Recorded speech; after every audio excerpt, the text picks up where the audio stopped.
Nabi Nuh alaihissalam di dalam pengakuannya kepada Allah mengucapkan surah Nuh ayat 21. A'udzubillahi minasyaitonirrajim. Rabbi, wahai penciptaku, pengawasku, penyiap asopanku, pemusnah, pemilikku. Innahum asawni wattaba'u man lam yazidhu maluhu wa waladuhu illa khasara.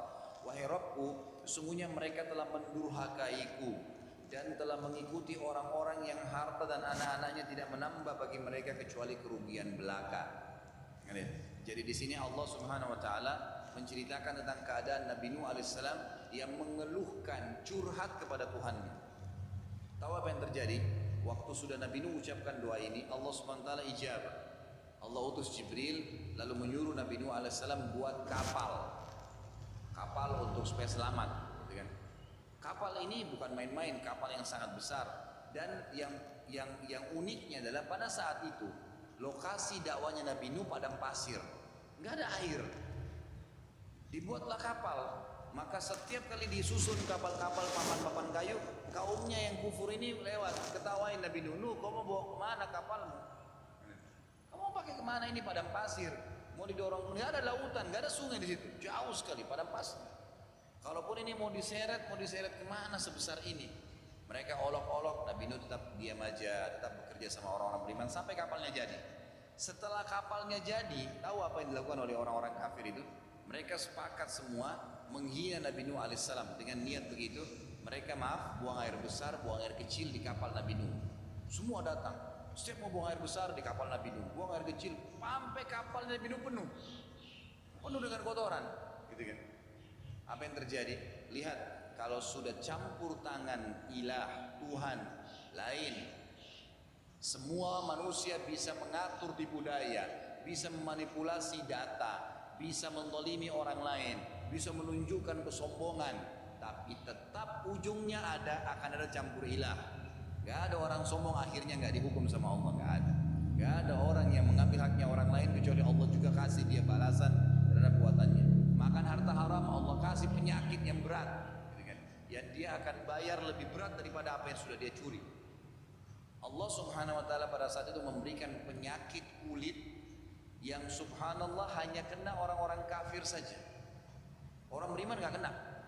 Penyakit kulit mereka itu keluar bisul-bisul yang ngeluarin nanang, ngeluarin darah. Orang beriman gak kena, cuma orang-orang kafir saja.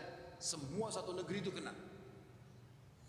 Allah biarkan mereka ikhtiar, mereka berobat, mereka ke dukun, macam-macam mereka lakukan, tidak bisa sembuh.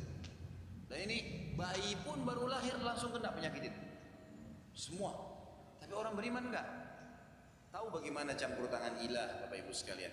Salah seorang dari warga itu setelah setahun atau 2 tahun mereka berusaha berobat tidak sembuh-sembuh. Satu orang pergi, mereka masih buang air besar, buang air kecil di kapal Nabi Nuh nih. Ada satu orang datang kapal Nabi Nuh, pada saat buang air besar kepleset jatuh di kotoran mereka sendiri. Begitu dia keluar dari kotorannya, sembuh penyakit. Nggak ada penyakit kulitnya lagi, sembuh semua. Waktu dia pulang kulitnya bersih. Dia pulang, kaumnya bilang, "Kau berobat di mana?" "Saya nggak kemana-mana, tadi kepleset di kotoran kita." Apa yang terjadi? Satu negeri datang ke kapal Nabi Nuh, cemplungin dirinya mereka. Sampai kata para ulama menjabarkan kisah Nabi Nuh alaihissalam ini, sampai sisa sedikit pun kotoran mereka itu mereka cuil, gosok, sampai kapal Nabi Nuh bersih kembali dengan caranya Allah. Karena kalau masih sisa kotoran, masih ada yang kena penyakit tuh, dia harus berobat ke situ. Sudah sampai bersih kapal Nabi Nuh alaihissalam, bersih semuanya, gitu kan? Barulah Nabi Nuh alaihissalam disuruh selamatkan orang-orang beriman dan disuruh naikkan siapa yang Allah suruh naikkan. Kemudian barulah banjir terjadi. Perhatikan campur tangan ilah, ketuhanan ini lain. Hati-hati, jangan mengundang murkahnya Allah. Kalau Allah sudah turun hukumannya itu berat. Makanya Allah kadang-kadang sebelum datang hukumannya memberikan dulu tadarruj, tahapannya dulu. Sebelum tsunami ada banjir kecil, sebelum gempa besar ada gempa kecil, sebelum dikenain penyakit berat sering dikasih penyakit tuh tiap bulan, penyakit ini supaya sadar nih. Tetap aja ada masalahnya, sekalian dikasih penyakit yang berat sama Allah, nggak bisa sembuh sekalian, seperti itu. Jadi harusnya faham masalah ini. Nabi Nuh alaihissalam yakin dengan Allah, Lalu dia berdoa, ya Allah, ini orang-orang ini 950 tahun saya dakwain nggak mau beriman. Anak-anaknya semua nggak mau, ya Allah. Allah ijabah, buat kapal dan seterusnya seperti kita tadi saya sampaikan. Tapi saksi bahasan Nabi Nuh menggunakan kalimat Robbi, wahai Tuhanku, penciptaku, penyiapkan asopanku dan seterusnya tadi saya terjemahkan maknanya. Ya. Maka Allah SWT ijabah.